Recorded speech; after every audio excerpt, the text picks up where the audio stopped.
Hi everyone, I'm Matthew Moniz with Mobile Syrup, and today was a crazy day because it was Apple's yearly hardware event where they announced a bunch of brand new products, specifically brand new iPhones. Now the event started off with Tim Cook and James Corden in a car doing carpool karaoke. They were singing songs, Pharrell joined in, and then Corden dropped him off at the event center.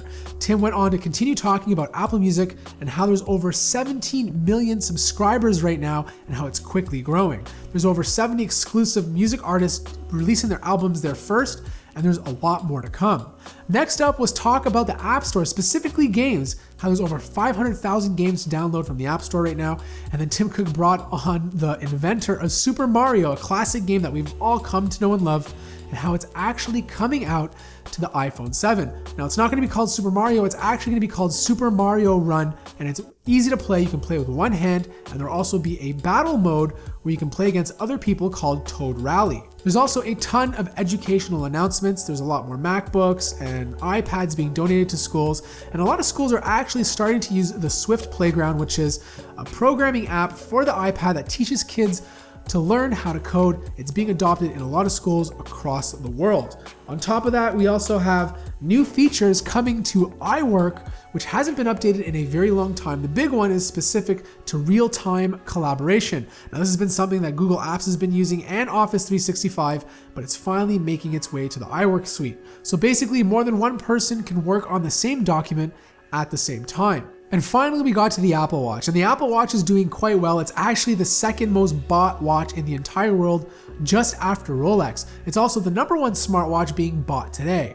Now, the cool thing is they announced a brand new game for the Apple Watch. In fact, it's an extension of Pokemon. You can now play Pokemon Go from your wrist. Finally, we got to a hardware announcement, which is a brand new Apple Watch, which they're calling Series 2, and it has a ton of new features. The first feature is now it's swim proof. So you can swim with this in the beach or in the water, and up to 50 meters, it's gonna be water resistant. The cool thing is when you get out of the water, the speaker is going to remove all the water from it at the end of your workout. There's also swim features like lap distance and stroke efficiency. There's also a brand new processor. It's a second gen system in a package. It's gonna have a dual processor, which is 50% faster than the original. There's gonna be a new GPU up to 2 times the performance and a new display that's 2 times brighter than before. The crazy thing is that this display is gonna have 1,000 nits of brightness. To put this in perspective, there's no smartphone on the market except for the Galaxy Note 7 that has a display this bright. This basically means you're gonna be able to see all the information on your watch when you're outside and the sun is shining.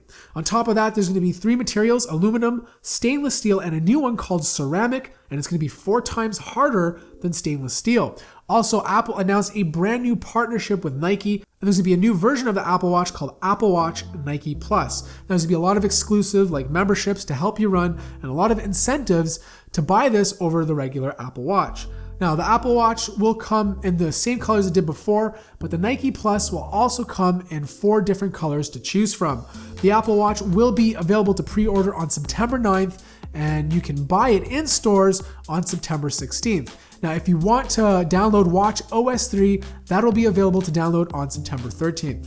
Finally, we got to the biggest announcement of the evening, which of course is a brand new iPhone, and it's gonna be called the iPhone 7.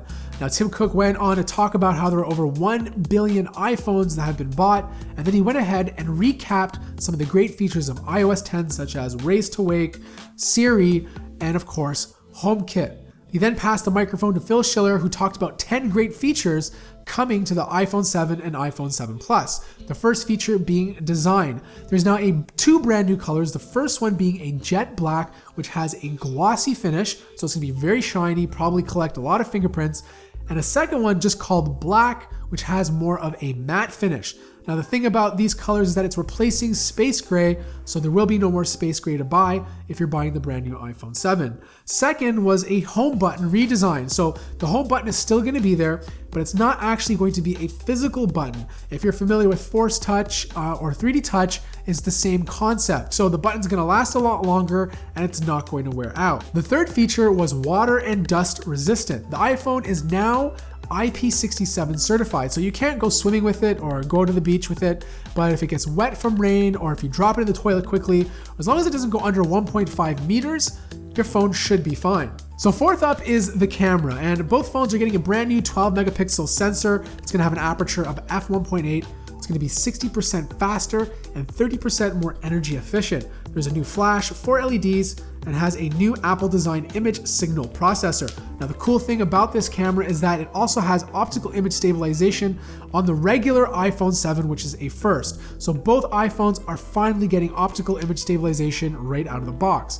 But if you opt for the iPhone 7 Plus, you're gonna have 2 cameras on the back, and both of them are gonna be 12 megapixel sensors. The biggest difference is that one of them has a telephoto lens, so you can zoom in 2 times more. Number 5 is a brand new display. It's still a Retina HD, but it's 25% brighter, has a wider color gamut, has a cinema standard and 3D touch. Now, unfortunately, it's still 1080p. It doesn't look like a QHD screen is coming this year. Number 6 is stereo speakers. The iPhone is getting 2 speakers to blast music through. One of them is going to be using the earpiece, and the other one is going to be on the bottom, which we're kind of used to already. Now, the good thing about it is you're going to get much better sound. It's going to be a lot more immersive, and the whole concept is very similar to the HTC 10 or Huawei P9 Plus. So moving on to number 7, and that's no more headphone jack. The rumors came true. There's no longer a place to stick a 3.5mm adapter and listen to music. But the good news is that Apple is including Lightning headphones in the box, and they're also including a Lightning to audio adapter as well. Number 8 is wireless. Apple has a brand new product called Apple AirPods. These are truly wireless earbuds. They're using a brand new chip called the W1 chip, and that's supposed to produce much better audio quality than the typical Bluetooth headphones that you're used to listening to.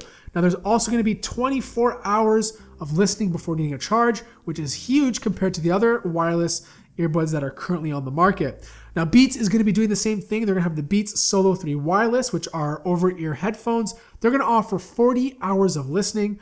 Power Beats, which is meant for the gym or working out, is coming out as well. And Beats X, which is a brand new headphones, which looks similar to the Jaybirds, are also rolling out onto the market. Next up, number 9 is Apple Pay. It's rolling out to more countries. And finally, number 10 is performance. There's a brand new chip. It's the A10 Fusion. It's a 64-bit 4-core processor. It has 2 high-performance cores and 2 high-efficiency cores. So if you're playing a lot of games, it's going to maximize the high efficiency cores, or if you're just checking your email or scrolling through your phone, it's going to use the low efficiency cores, so you save that battery. On top of that, this new GPU is 50% faster than the last year's A9 that's currently in the iPhone 6s. So with all these new features, a re-optimized iOS 10, and the efficient brand new A10 Fusion chip, you're also going to get better battery life. So for example, coming from the iPhone 6s and going to the iPhone 7, you're going to get 2 hours more of battery life, and going from the 6s Plus to the 7 Plus, you're going to get an hour extra of battery life. Now the iPhone 7 will be available for pre-order September 9th, and it'll be out available to buy in store on September 16th. Now for those of you who do not want to buy a new iPhone and just want to update their devices, the latest version of iOS 10 will be available on September 13th. Now for all pricing on all these products, I'll place a link in the description down below to the Mobile Syrup website where you can get all this information from. So what do you guys think of today's event? Let me know in the comments below. Are you going to be buying the brand new iPhone 7? Let me know as well. If you enjoyed this video, make sure to hit that like button. If you're new to the channel, subscribe, and don't forget to visit us at mobilesyrup.com.